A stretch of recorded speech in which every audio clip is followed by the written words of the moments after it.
ఈ రోజు మిట్ట మధ్యాహ్నం Indian time around 12:30 Iran Shahed drones Dubai airport లో చేసిన దాడి చూడండి. ఆ తర్వాత మాట్లాడతా.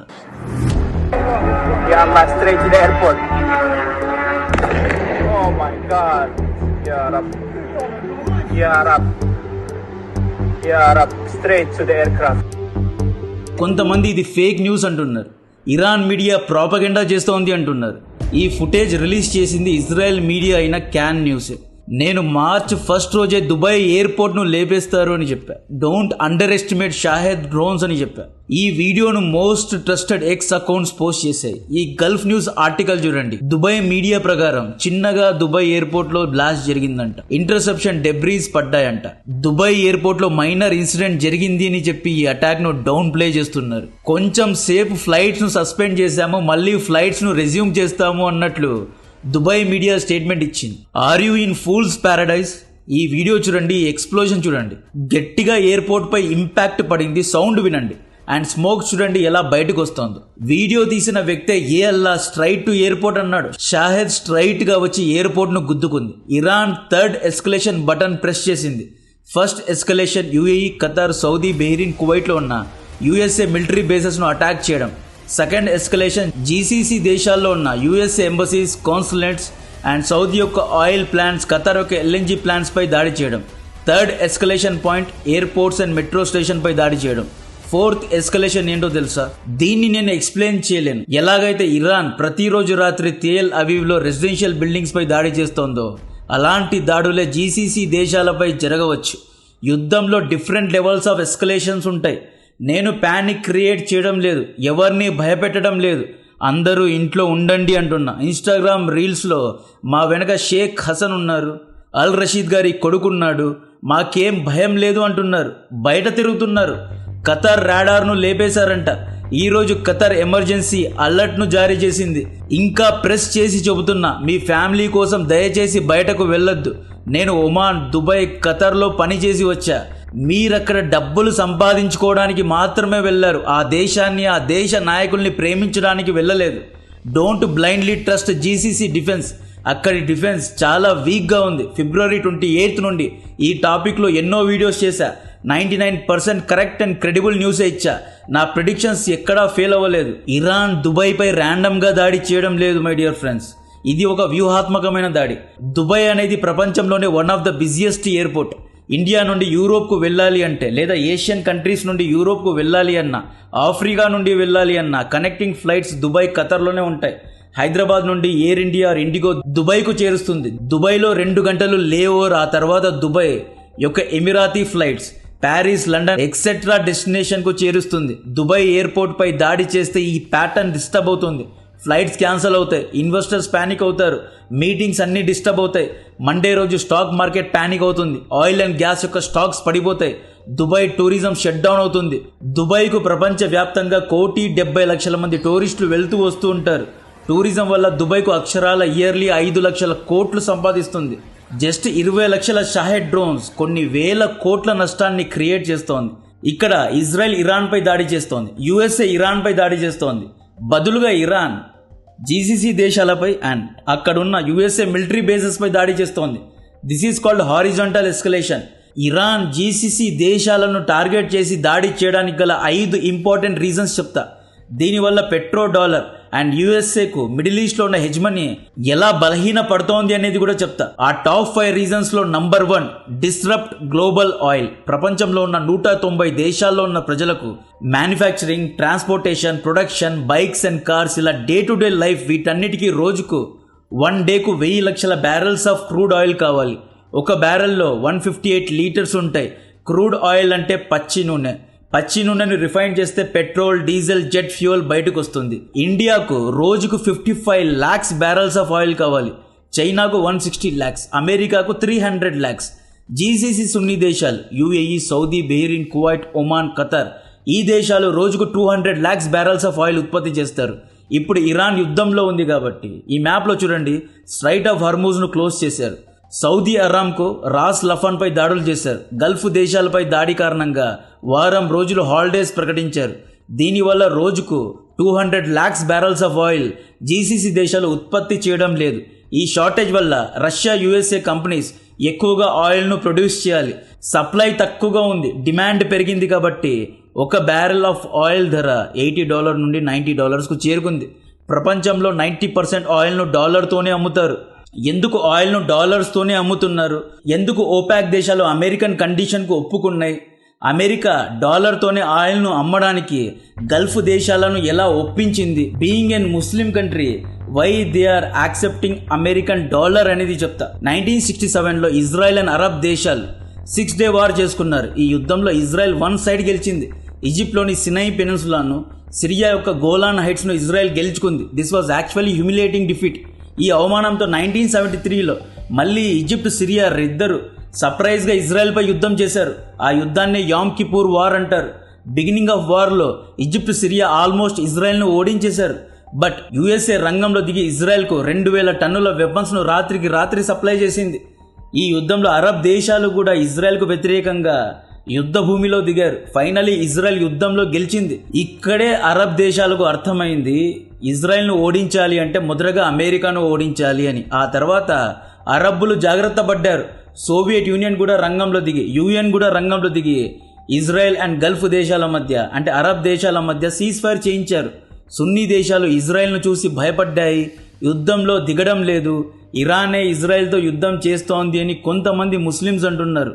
ఇజ్రాయెల్ యుఎస్ఏను ఓడించాలి అంటే ఇరానే, అలీ ఖమేనీ ఒక్కరే హీరో అంటున్నారు. సున్నీ అరబ్బులు కాఫీర్లు, ఇస్లాంకు మాయని మచ్చలాంటి వారు అంటున్నారు. Problem with our few Indian Muslims, వీళ్ళు తమ చరిత్రను చదవరు, రీసెర్చ్ సరిగ్గా చేయరు. ఇజ్రాయెల్తో అరబ్ సున్నీ ముస్లిం దేశాలు 1948లో, 1967లో, 1973లో 3 యుద్ధాలు చేశారు.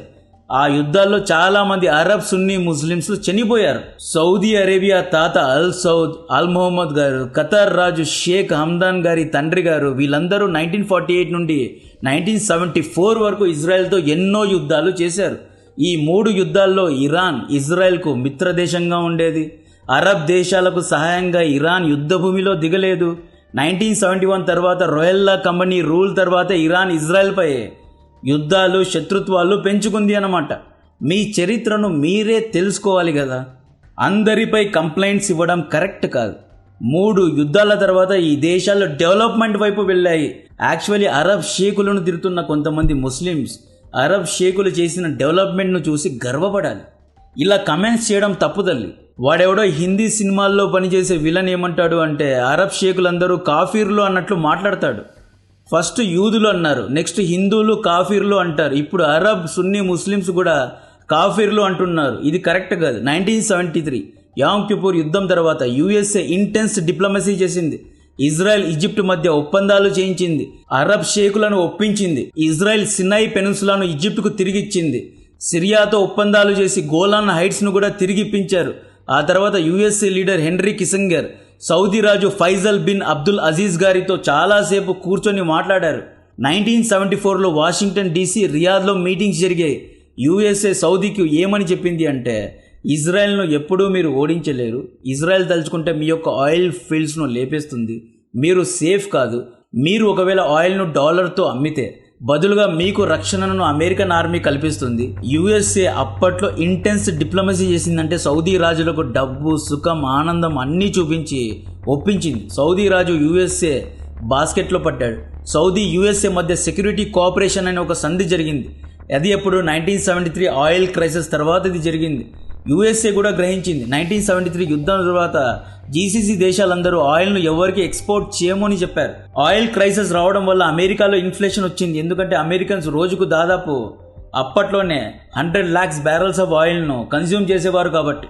సో మిడిల్ ఈస్ట్లో క్రైసిస్ వచ్చినా లేకపోతే ఆయిల్ ఎక్స్పోర్ట్స్ ఆగిపోయినా అమెరికాలో ఇన్ఫ్లేషన్ వస్తుంది అనేది అమెరికా గ్రహించింది. కాబట్టే అమెరికా కూడా ఇంటెన్స్ డిప్లొమసీ చేసి అట్లీస్ట్ కొన్ని అరబ్ దేశాలు, ముఖ్యంగా సౌదీ అరేబియా లాంటి దేశాలను, ఎందుకంటే సౌదీ చాలా ఎక్కువగా ఆయిల్ను ప్రొడ్యూస్ చేస్తుంది కాబట్టి సౌదీను ఒప్పించి సంధి చేసుకుంది. సౌదీని చూసి ఖతార్, బహ్రెయిన్, కువైట్, ఒమాన్ కూడా యుఎస్ఏతో సంధి చేసుకున్నారు. ఆ తర్వాత గల్ఫ్ దేశాలు యుఎస్ఏ గవర్నమెంట్ బాండ్స్లో పెట్టుబడి పెట్టారు. జీసీసీ దేశాలను టచ్ చేయకుండా ఉండడానికి సౌదీలో ప్రిన్స్ సుల్తాన్ ఎయిర్ బేస్ను అమెరికా కట్టుకుంది. కువైట్లో ఆరిఫ్జాన్ క్యాంప్ను, ఆ తర్వాత బహ్రెయిన్లో యుఎస్ఏ 5th ఫ్లీట్, ఆ తర్వాత ఒమాన్లో, సౌదీ అరేబియాలో, ఖతార్లో మిలిటరీ బేసెస్ కట్టుకున్నారు. 1990లో ఖతార్లో అల్ ఉదేద్ అనబడే అతిపెద్ద మిలిటరీ బేస్ కట్టుకున్నారు. ఇప్పుడు ఇరాన్ యుఎస్ఏ మిలిటరీ బేసెస్ పై, జీసీసీ దేశాల యొక్క ఆయిల్ ఫీల్డ్స్ పై కావాలనే దాడి చేసి 1973 నాటి ఆయిల్ క్రైసిస్ ను రిపీట్ చేయాలి అని చూస్తోంది. జీసీసీ దేశాలపై దాడి చేయడం వల్ల రోజుకు 200 lakhs ఆఫ్ ఆయిల్ ఉత్పత్తి ఆగిపోయింది. దీనివల్ల యుఎస్ఏ యొక్క ట్రక్స్ అండ్ ఫ్లైట్స్ యొక్క ట్రాన్స్పోర్టేషన్ ఛార్జెస్ పెరిగాయి. తద్వారా యుఎస్ఏలో ఫుడ్ ప్రైజెస్ పెరుగుతాయి. ఆ తర్వాత ఇన్ఫ్లేషన్ వస్తుంది. జీసీసీ దేశాలు ప్రైమరీగా తమకు రక్షణ కల్పిస్తేనే డాలర్తో వ్యాపారం చేస్తాము అన్నారు. 1974 హెన్రీ కిస్సింజర్ గారి భరోసాపై ట్రంప్ నిలబడలేకపోతున్నాడు. ఇప్పుడు జీసీసీ దేశాలకే రక్షణ లేదు. జీసీసీ దేశాలు ఇక నుండి డాలర్తో ఆయిల్ను అమ్మము అని చెప్పి ట్రంప్ను బెదిరిస్తున్నారు. ఆయిల్ను డాలర్లో అమ్మలేదు అంటే డాలర్ యొక్క విలువ పడిపోతుంది. దీని తర్వాత పెట్రో డాలర్ హెజ్మనీ ఎండ్ అవుతుంది. ఆల్రెడీ ఒక బ్యారెల్ ఆయిల్ $90కు చేరుకుంది. ఇది కనుక $100కు చేరుకుంటే రోజుకు అమెరికా బిలియన్స్ ఆఫ్ డాలర్స్ నష్టపోతుంది. రష్యా ఇరాన్కు ఇంటెలిజెన్స్ ఇస్తోంది. యుఎస్ఏ బేసెస్ యొక్క లొకేషన్ ఇస్తోంది. చైనా ఇరాన్కు ఆయుధాలను, డబ్బులను సప్లై చేస్తోంది. యుక్రెయిన్ లాంటి దేశాన్ని ఓడించడానికే రష్యాకు 4 ఏళ్లు పట్టింది. ఎందుకంటే యుఎస్ఏ యుక్రెయిన్కు సీక్రెట్గా వెపన్స్ అండ్ ఇంటెలిజెన్స్ను ప్రొవైడ్ చేసింది కాబట్టి. ఇప్పుడు ఇరాన్ను అమెరికా, ఇజ్రాయెల్ ఓడించాలి అన్నా కూడా 4 ఏళ్లు పడుతుంది. ఎందుకంటే చైనా, రష్యా సీక్రెట్గా ఇరాన్కు యుద్ధ ఆయుధాలను, ఇంటెలిజెన్స్ను ప్రొవైడ్ చేస్తారు కాబట్టి. ఒకవేళ యుఎస్ఏ, ఇజ్రాయెల్ ప్రొలాంజ్డ్గా 4 ఏళ్లు యుద్ధంలో ఇరుక్కుంటే అమెరికన్ హెజ్మనీ తగ్గుతుంది. కొన్ని దేశాలు డాలర్తో కాకుండా వేరే కరెన్సీతో కూడా వ్యాపారం చేస్తారు. ఆర్థికంగా చైనా స్టెబుల్గా ఉంది కాబట్టి చైనా యొక్క ఆర్థిక వ్యవస్థ ఇంకా మెరుగుపడుతుంది. ఈ యుద్ధంలో చైనా ఎన్నో ఆయుధాలు ఇరాన్కు అమ్ముతుంది, ఇజ్రాయెల్కు అమ్ముతుంది. తద్వారా ఎంతో డబ్బును సంపాదిస్తుంది. రష్యా ఈ ఆయిల్ క్రైసిస్ కారణంగా ఇండియా లేదా చైనా వంటి దేశాలకు, సౌత్ ఈస్ట్ దేశాలకు, ఆఫ్రికా వంటి దేశాలకు పెద్ద మొత్తంలో ఆయిల్ను అమ్ముతుంది. తద్వారా రష్యా కూడా చాలా డబ్బులు సంపాదిస్తుంది. ఈ యుద్ధాన్ని కొనసాగించడం అమెరికాకు డెఫినెట్గా ఇష్టం లేదు. ఎందుకంటే ప్రొలాంజ్డ్ యుద్ధం కారణంగా ఇండైరెక్ట్గా చైనా, రష్యా దేశాలు శక్తివంతంగా మారుతాయి కాబట్టి. సో ఈ డైనమిక్స్ను కనుక మీరు చూసుకుంటే ఇరాన్ జీసీసీ దేశాలపై దాడి చేయడం వల్ల, ఆయిల్ యొక్క ఉత్పత్తిని స్టాప్ చేయడం లేదా ఆయిల్ ప్లాంట్స్ను లేపేయడం వల్ల యుఎస్ఏ చాలా అంటే చాలా వీక్ అవుతోంది. బట్ ఇజ్రాయెల్ డెఫినెట్గా తన ఇంట్రెస్ట్ను కాపాడుకుంది. ఇజ్రాయెల్పై ఇరాన్ దాడి చేస్తున్నా పెద్దగా నష్టమేమీ జరగడం లేదు. ఇజ్రాయెల్ సుప్రీం అలీ ఖమేనీను చంపేసింది. ఇజ్రాయెల్ ఇరాన్లో ఉన్న ఇన్ఫ్రాస్ట్రక్చర్ను లేపేసింది. మళ్ళీ ఈ ఇన్ఫ్రాస్ట్రక్చర్ను ఇరాన్ కట్టుకోవాలి అంటే 5 నుండి 10 ఏళ్ళు పడుతుంది. ఈ 10 ఏళ్ల వరకు ఇజ్రాయెల్ హ్యాపీగా ఉండొచ్చు. బట్ అమెరికా యొక్క మర్యాద పోయింది. ఇరాన్ జీసీసీ దేశాలపై దాడి చేయడానికి గల సెకండ్ రీజన్ షియా ముల్లాలు. ఈ ప్రస్తుతం ఇరాన్ను షియా ముల్లాలే పాలిస్తున్నారు. ఇరాన్లో థియోక్రటిక్ రూల్ ఉంది. ఈ యుద్ధానికి షియా ముల్లాలకు ఏంటి సంబంధం అంటే 632 CEలో ప్రాఫెట్ ముహమ్మద్ గారు దేహాన్ని వదిలారు. As per holy books prophet గారు అబ్రహాం వారసులు. అబ్రహాం గారికి 2 పిల్లలు, ఇసాక్ అండ్ ఇష్మాయిల్. ఇసాక్ సంతతి పిల్లలే క్రైస్తవులు, యూదులు. ఇష్మాయిల్ సంతతి పిల్లలే Muslims. Technically juice, Arab Muslims and Christians ఈ ముగ్గురు ఒకే తండ్రి పిల్లలు. దీని గురించి డౌట్స్ ఉంటే మీ గురువులను అడగండి. ప్రాఫెట్ ముహమ్మద్ గారు ఇస్లాంను స్థాపించి 632 CEలో దేహాన్ని వదిలారు. ఈయన తర్వాత ఇస్లామిక్ ప్రజలకు క్యాలిఫ్గా అంటే పెద్దగా రాజుగా ఎవరు ఉండాలి అనే విషయం మీద డిబేట్ జరిగింది. కొంతమంది ముస్లిం గ్రూప్స్ ప్రాఫెట్ ముహమ్మద్ గారి క్లోజెస్ట్ ఫ్రెండ్ అయిన అబూబకర్ గారే ఖాలిఫ్గా ఉండాలి అని ప్రపోజ్ చేశారు. ఇలా చెప్పిన వాళ్ళే సున్నీ ముస్లిమ్స్. లేదు, ప్రాఫెట్ ముహమ్మద్ గారి రక్తం పంచుకొని పుట్టిన అల్లుడు అలీ గారే వారసుడు అవ్వాలి అని చెప్పిన వాళ్ళే షియా ముస్లిమ్స్.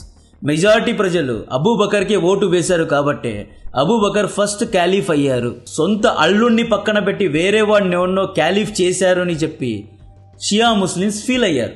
క్యాలిఫ్ ఎవరు అవ్వాలి అని చెప్పి వీరి మధ్య గొడవలు జరిగాయి. 3 సున్నీ క్యాలిఫ్ల తర్వాత 4th క్యాలిఫ్గా హజ్రత్ అలీ గారిని 656 CEలో నియమించారు. 661 CEలో కేవలం 5 ఏళ్లు పరిపాలించిన తర్వాత ఈయన్ను హత్య చేస్తారు. అలీ గారి కొడుకు హసన్ ఇబిన్ అలీ ఖలీఫ్ అయ్యారు. ఈయన కొన్ని ఇష్యూస్ వల్ల గద్దె నుండి దిగిపోయారు. యజీద్ అనే వ్యక్తి ఖలీఫ్ అయ్యాడు. ఇతని పాలన నచ్చక హసన్ ఇబిన్ అలీ 680 CEలో బ్యాటిల్ ఆఫ్ కరాబలా అనే ఒక యుద్ధాన్ని చేసి ఆ యుద్ధంలో చనిపోయారు. ఆ తర్వాత అలీ ఇబిన్ హసన్ గారి ఫాలోవర్స్ మేము ఇక నుండి సున్నీ రాజుల కింద ఉండము అని చెప్పారు. ఇమాం అంటే మత గురువులు చెప్పినట్లే పాటిస్తాము అని చెప్పిన వాళ్ళే షియా ముస్లిమ్స్. షియా ముస్లిమ్స్ పండగలు డిఫరెంట్గా ఉంటాయి, ప్రార్థనా పద్ధతులు కూడా చాలా డిఫరెంట్గా ఉంటాయి. సున్నీ ముస్లిమ్స్ లేదు, క్యాలిఫ్ రాజులు చెప్పినట్లే వింటాము అని చెప్పి ఉమయ్య రాజుల కింద బ్రతికారు. కట్ చేస్తే ఇప్పుడు అల్ సౌద్, అల్ మఖుతం, అల్ థానీ గారి కొడుకులే రాజులయ్యారు. ఈ రాజులు పాలించే రాజ్యాల పేర్లే యుఏఈ, కువైట్, బెహ్రీన్, ఒమాన్, ఖతర్. లేదు, ఇమాం చెప్పినట్లే వింటాము అన్నారు కదా, వాళ్ళు స్థాపించుకున్న దేశం పేరే ఇరాన్. 632 CE నుండి షియా ముల్లాలకు సున్నీ రాజులంటే ఇష్టం లేదు. ఇప్పుడు అలీ ఖమేనీ గారి మరణం తర్వాత ఇరాన్ ముల్లాలు ఫత్వాలు జారీ చేశారు. ఈయన్ను సున్నీ రాజులు అమెరికాతో చేతులు కలిపి చంపారు అని చెప్పి సున్నీ రాజుల యొక్క దేశాలపై, వారి యొక్క రాజ్యాలపై, వారి యొక్క బిల్డింగ్స్ పై దాడి చేయండి అనే ఫత్వాలు జారీ అయ్యాయి. ఇప్పటికీ కొంతమంది షియా ముల్లాలు సున్నీ రాజులకు ప్రొఫెట్ గారి బ్లడ్ లైన్ లేదు అంటూ ఉంటారు. ప్రొఫెట్ గారి అల్లుడు హజరత్ అలీ గారే నిజమైన వారసులు అంటూ ఉంటారు. ఇన్ రియాలిటీ ఇది నిజం కాదు. సున్నీ ముస్లిమ్స్ కూడా ప్రొఫెట్ గారి వారసులే. They are also from the same lineage. Sunni Muslims కూడా ప్రొఫెట్ గారి బ్లడ్ లైనే. బట్ షియా ముల్లాల ఐడియాలజీ వేరు. ఈ రైవల్రీ కారణంగానే షియా ముల్లాలకు సున్నీ రాజులు టార్గెట్ అయ్యారు. ఈ విషయాలన్నీ చాట్ జీపీటీలో వెతికితే దొరకదు, రీసెర్చ్ చేస్తే మాత్రమే దొరుకుతుంది. షియా ముల్లాలు ఫత్వా ఆర్డర్స్ తర్వాత జీసీసీ దేశాలపై దాడులు చేస్తున్నారు. ఇక్కడ ఇరాన్ ప్రెసిడెంట్ పెజెష్కియాన్, అబ్బాస్ వీళ్ళందరూ వద్దు అన్నా కూడా కమాండ్ అండ్ కంట్రోల్ షియా ముల్లాల దగ్గర ఉంది కాబట్టి షియా ముల్లాలే ఫత్వాలు జారీ చేసి జీసీసీ దేశాలపై దాడులు చేయిస్తున్నారు. ఇరాన్ దాడి చేయడానికి గల థర్డ్ రీజన్ మిడిల్ ఈస్ట్లో హెజ్మనీ. సౌదీ, ఇరాన్ మధ్య కోల్డ్ వార్ ఎప్పటి నుండో జరుగుతోంది.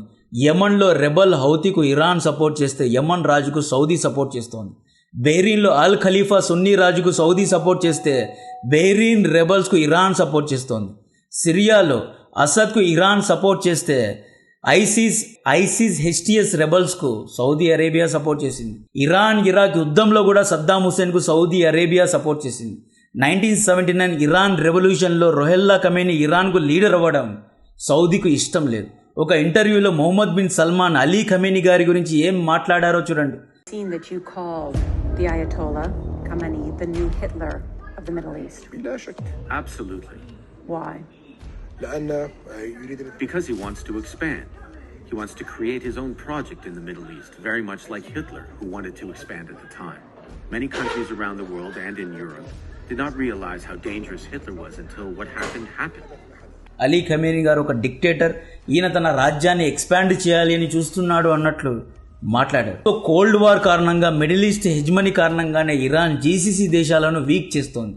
ఇరాన్ దాడి చేయడానికి గల fourth reason break the neutrality or expose them. ఇన్ని రోజులు సౌదీ, ఖతర్, యుఏఈ దేశాలు చాలా న్యూట్రల్గా ఉన్నాయి, చాలా బాగా యాక్ట్ చేశారు. ఇజ్రాయెల్ పాలస్తీన్ ఇష్యూలో సమాజం ఏమనుకుంటుంది అని చెప్పి పాలస్తీన్పై అరాచకం జరుగుతోంది అనే స్టేట్మెంట్ ఇవ్వడం, వెనక నుండి ఇజ్రాయెల్తో అబ్రహాం అకార్డ్స్లో సైన్ చేయడం. ఇజ్రాయెల్ యుఎస్ఏఆర్ ఫిడోఫైల్స్, కిల్లర్స్, డిక్టేటర్స్ అంటారు. యుఎస్ఏ మిలిటరీ బేసెస్కు ఆశ్రయం ఇస్తారు. హమాస్ వెనక మేమున్నాము అంటారు. యుఎస్ఏ నుండి F-35 ఫైటర్ జెట్స్ చేసుకుంటారు. Billions of dollars defence deals చేసుకుంటారు. ఈ కపట నాటకాలు ఇంకెన్ని రోజులు ఆడుతారు అని చెప్పి జీసీసీ దేశాలపై దాడి చేసి సున్నీ అరబ్బులు యుఎస్ఏతో కలిసి ఇరాన్పై యుద్ధానికి దిగేలా చేస్తున్నారు. ఇలా దిగితే ప్రపంచంలో ఉన్న ముస్లిమ్స్ అందరికీ దూత్ కా దూత్, పానీ కా పానీ అయిపోతుంది. దీని తర్వాత ఇల్ ఇన్ఫార్మ్డ్ ముస్లిమ్స్, కొంతమంది ఎక్స్ట్రీమ్ లెఫ్ట్ లిబరల్ బ్యాచ్కు 1974 తర్వాత నుండి పాలస్తీన్కు అరబ్బులు ఎలా వెన్నుపోటు పొడిచారు అనేది కూడా అర్థమవుతుంది. ఇరాన్ జీసీసీ దేశాలపై దాడి చేయడానికి గల లాస్ట్ రీజన్ సర్వైవల్. మీరు ఒక్కడు మూవీ చూసారా? 1000 మంది మహేష్ను చంపడానికి వస్తే ప్రకాష్ రాజ్ లవ్ లైఫ్ భూమిక మెడ మీద కత్తి పెట్టి సర్వైవ్ అవుతాడు. Sorry for film example, but Iran survival స్ట్రాటజీని వాడుతోంది. ఇరాన్ డైరెక్ట్గా ఇజ్రాయెల్, యుఎస్ఏను 1 వీక్లో ఓడించడం సాధ్యమే కాదు. ఎందుకంటే యుఎస్ఏ దగ్గర అన్లిమిటెడ్ రిసోర్సెస్ ఉన్నాయి. ఒకవేళ ఇరాన్ దేశాన్ని సర్వనాశనం చేస్తే దుబాయ్, దోహా, బెహ్రీన్ను కూడా సర్వనాశనం చేస్తాము అనే స్టేట్మెంట్ ఇస్తున్నారు. Iran conceive negotiations with GCC leverage. ఈ స్ట్రాటజీ ఎలా ఉంటుంది అంటే, ఇప్పుడు గల్ఫ్ దేశాలు యుఎస్ఏపై ఒత్తిడి పెట్టి ఇరాన్తో కూర్చొని మాట్లాడు, డైలీ కొడుతున్నాడు, డైలీ రాత్రి మిజైల్స్ అండ్ డ్రోన్స్ పడుతున్నాయి, వెళ్ళి ఏదో కాంప్రమైజ్ అవ్వండి, ఏదో డిస్కస్ చేసి యుద్ధాన్ని ఆపేయండి అని చెప్పి గల్ఫ్ దేశాలు యుఎస్ఏపై ఒత్తిడి పెడుతున్నారు. ఇరాన్ అమెరికాకు మేము నెగోషియేషన్కు రెడీ అని చెప్పడం లేదు. జీసీసీ దేశాలు ఒత్తిడి పెడుతున్నాయి, యుద్ధాన్ని ఆపేయండి, మా పరువు పోతోంది, రియల్ ఎస్టేట్ పడిపోతోంది అని చెప్పి. ఈ యుద్ధంలో ఇజ్రాయెల్ అండ్ ఇరాన్ ఇద్దరూ స్ట్రాంగ్గా ఉన్నారు. జీసీసీ దేశాలు ఎక్స్పోజ్ అవుతున్నాయి. Dubai is the safest country in the world అన్నారు. దుబాయ్ ఎయిర్పోర్ట్నే లేపేస్తుంది. This is very bad news. నా కాంటెంట్ నచ్చితే వీడియోను లైక్ చేయండి, ఛానల్ సబ్స్క్రైబ్ చేసి అందరికీ షేర్ చేయండి. జై హింద్.